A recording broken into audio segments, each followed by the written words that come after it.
పోతూ ఉన్నారు. టీవీకే మాత్రం తమిళనాడులో 112 స్థానాల్లో ఆధిక్యంలో దూసుకువెళ్తుంది. ఇక కేవలం 6 స్థానాలు టీవీకే ఖాతాలో వేసుకుంటే ఇక ఎవరి అవసరం లేకుండా కొత్తగా పుట్టుకొచ్చిన పార్టీ దూకుని మనం అక్కడ చూడొచ్చు. కేరళలో సంబరాలు టీవీకే సంబరాలు మనం చూద్దాం ఒకసారి. టీవీకే బిగ్ టీవీ స్క్రీన్ పైన మీరు చూస్తున్నారు టీవీకే సంబరాలను.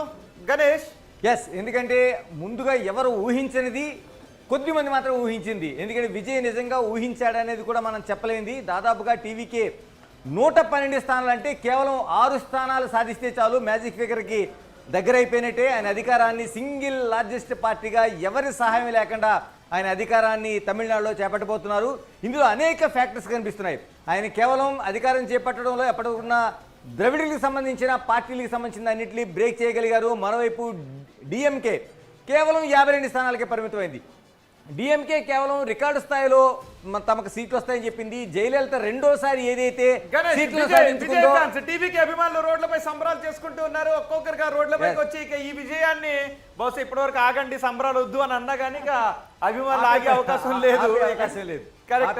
ఇప్పుడు వాళ్ళందరూ బయటకు వచ్చి సంబరాలు చేసుకుంటున్నారు. ఇటు విజయ్ నివాసం దగ్గర కూడా పోలీస్ బందోబస్తు పెరుగుతూ ఉంది. బహుశా ఆయన ముఖ్యమంత్రి ప్రమాణ స్వీకారం సినిమాను ఆపగలిగారు కానీ ఆయన విజయాన్ని మాత్రం ఎక్కడ ఆపలేకపోయారు. విజయానికి సంబంధించి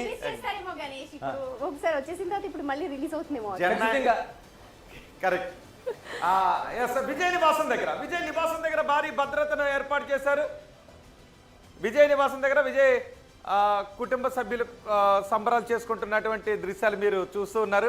బయట రోడ్లపైన విజయ్ పార్టీ అభిమానులు, ఇంటి దగ్గర విజయ్ కుటుంబ సభ్యులు, ఈ ఆనందానికి అవధులు లేవు. పైగా ఇక్కడ కొత్తగా పుట్టుకొచ్చిన పార్టీ, సింగిల్గా పోటీ చేసిన పార్టీ, ఎన్నో అడ్డంకులు కల్పించినటువంటి పార్టీ. ఈవెన్ రోడ్ షో నిర్వహించడానికి కూడా అధికార డిఎంకే పార్టీ ఎన్నో అడ్డంకులు సృష్టించినటువంటి పార్టీ ఇలా దూసుకుని రావటం, అధికారానికి కేవలం ఇప్పుడు 8 సీట్ల ఆధిక్యం దగ్గర మీటర్ స్పీడ్ వెళుతుంది, 110 వేగంతో వెళుతుంది. ఇంకొక 8 సీట్లు టీవీకే ఖాతాలో వేసుకుంటే ఎవరి అవసరం లేకుండా టీవీకే అధికారాన్ని కైవసం చేసుకుంటుంది. అది చరిత్రను తిరగరాసినట్టే గణేష్. ఎందుకంటే ఇక్కడ మనం ఒక ఫ్యాక్టర్ చూడాలి. ఆయన 70 సినిమా జననాయకుని ఆఫ్ చేస్తే ఆయన మొత్తం డిఎంకే కావచ్చు ఏఐడిఎంకే సీట్లకి 70కే పరిమితం చేశారు. అక్కడ ఆ జననాయకుని కొన్ని లీక్ అయినట్టు ఉన్నాయి, కొన్ని క్లిప్స్ లీక్ చేశారు. ఇవి కూడా జనాల్లో ఆ టీవీకే అధినేత విజయాన్ని ఎమోషన్ పెంచడానికి ఉపయోగపడుతుంది. ఆయన కలెక్షన్స్ నాపేస్తే ఈయన ఓట్ల కలెక్షన్ సాధించుకున్నారు. ఆ ఓట్ల కలెక్షన్ మొత్తం విజయ్ తమిళనాడు గురించి ఒక్కొక్కరు అభిప్రాయం తీసుకుందాం. ఫస్ట్ రాజేష్ దగ్గర నుంచి. ఎగ్జాక్ట్లీ. అంటే విజయ్ పార్టీ పెట్టినప్పుడు ఇంత వేవ్ వస్తుంది, ఎట్ ఏ టైం పోటీ చేయగానే ఇంత భారీ ఎత్తున విజయం సాధిస్తారని మాత్రం ఎవరు ఊహించలేదు వాస్తవానికి. సరే, కొంత ఎగ్జిట్ పోల్స్లో చెప్పినప్పటికీ కూడా నిజంగా నాకు కొంత డౌట్ ఉండే. మహా అంటే ఒక 30-40 సీట్స్ వస్తాయేమో. ఎందుకంటే ఉమ్మడి ఆంధ్రప్రదేశ్ ఉన్న సమయంలో చిరంజీవి పార్టీ పెట్టినప్పుడు చిరంజీవి కూడా అత్యంత ప్రజాదరణ గల హీరో. ఆయన పార్టీ పెట్టినప్పుడు 18 సీట్లకు పరిమితమయ్యారు. నిజంగా ఒక ప్రపంచం సృష్టిస్తారనుకుంటే కేవలం 18 సీట్లకే పరిమితమయ్యారు. అఫ్ కోర్స్ 70 లక్షల ఓట్లు సాధించారు చిరంజీవి అప్పుడు.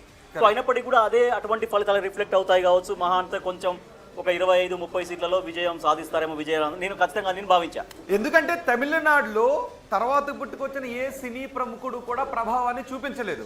అందుకే ఇప్పుడు టీవీకే విజయ్ కూడా సినిమాకి చెందిన వ్యక్తులు అంటూ వచ్చారు. సినిమా వాళ్ళు అయితే ఏముంది ప్రభావం చూపించారా, విజయ్ కూడా అన్నటువంటి పరిస్థితి కనిపిస్తుంది. మళ్ళీ పవన్ కళ్యాణ్ పార్టీ పెట్టినప్పుడు కూడా చాలా పెద్ద ప్రభంజనం. తర్వాత మళ్ళీ ఆయన టీడీపీ సపోర్ట్ చేయడం, తర్వాత మళ్ళీ కూటమిలో పార్టీ చేయడం, సో అట్లా జరిగింది. కానీ ఆయన ఆశించినంత విజయం దక్కలేదు పవన్ కళ్యాణ్కి. అఫ్ కోర్స్ ఇప్పుడు పార్టీ పొత్తు పెట్టుకుని 21 సీట్స్లో 100% స్ట్రైక్ రేట్ విజయం సాధించినప్పటికీ కూడా ఇదే లెవెల్లో ఉంటారేమో విజయ్ కూడా అనుకున్నాను. తమిళనాడులో ఒక్క విషయం చూసుకుంటే ఆంధ్రప్రదేశ్లో కాస్ట్ ఈక్వేషన్స్ ఎక్కువ ప్రభావాన్ని చూపిస్తే తమిళనాడులో దాన్ని వాళ్ళు బ్రేక్ చేయగలుగుతారు. అంటే తమిళనాడులో ఎంత కాదనుకున్నా ద్రవిడ దాంట్లోన పార్టీలు అన్నీ కూడా క్యాస్ట్కి వ్యతిరేకం అని చెప్తాయి. కానీ ఖచ్చితంగా 100% పార్టీలు అన్నీ కూడా ఆ కులాల చుట్టే తిరుగుతూ ఉంటాయి. ఎందుకంటే ప్రతి నాయకుడు కూడా వాళ్ళు పోటీ చేసే నియోజకవర్గాన్ని ఏది తీసుకున్నా వాళ్ళ కులాలు అక్కడ ఆధిపత్యంలో ఉండడమే ప్రధాన కారణం కనిపిస్తుంది. ఎందుకంటే అటు డిఎంకే కావచ్చు, అన్న డిఎంకే కావచ్చు, కులాల ప్రాతిపదిక లేకుండా తమిళనాడులో ఏ రాజకీయ నాయకుడు కూడా ఆ నియోజకవర్గంలో పోటీ చేయడు. ఇప్పుడు మనం కొళత్తూరులో జరిగిన ఏదైతే ఆయన స్టాలిన్ పోటీ చేస్తున్నది కావచ్చు, లేకపోతే చపాకు తిరువల్లికేన్లో పోటీ కావచ్చు, వీటన్నిటి చోట కూడా ఆయనే సామాజిక వర్గానికి చెందిన వాళ్ళు మాత్రమే కనిపిస్తారు. కానీ ఇక్కడ కూడా బ్రేక్ అయింది. అంటే ఇటు స్టాలిన్ కావచ్చు, కొలత్తూరులో ఆయన వెనకబడి ఉన్నారు, తర్వాత ఉదయ్ స్టాలిన్ కావచ్చు, ఆయన చపాకులో వెనకబడి ఉన్నారు.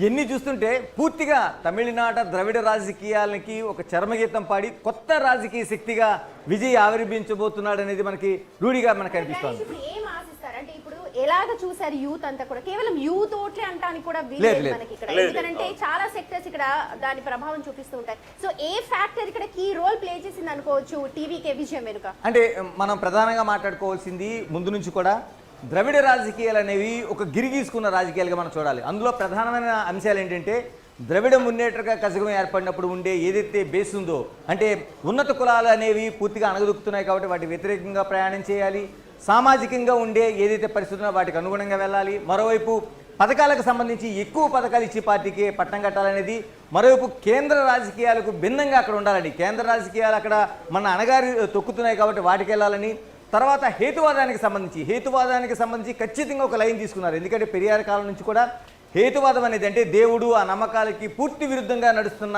ఏదైతే బేస్ ఉందో, డిఎంకే కావచ్చు, అన్నా డిఎంకే కావచ్చు, వీటిని ఎక్కడైతే ఉందో వాటన్నిటి ఒక ఐదు కీలకమైన అంశాలు మనకు ఆ ద్రవిడ పార్టీ వీటన్నిటిని బ్రేక్ చేసి విజయ ప్రయాణం మనకు డిఎంకే ఏఐడిఎంకే. సో ఎప్పుడు వీళ్ళైనా కాకుండా కొత్త పార్టీకి అవకాశం ఇద్దామంటే వాళ్ళకి విజయ రూపంలో ఒక నాయకుడు కనిపించినట్టుగా అనుకోవచ్చు. ఎగ్జాక్ట్లీ. తర్వాత ఇందులో మనం అనుకున్న ఒక వాక్యూమ్ కనబడుతూ ఉంది. దాన్ని పళనిస్వామి ఎంతవరకు ఇది చేయగలుగుతారు అంటే పళనిస్వామికి కూడా కొన్ని బ్యారియర్స్ ఉన్నాయి.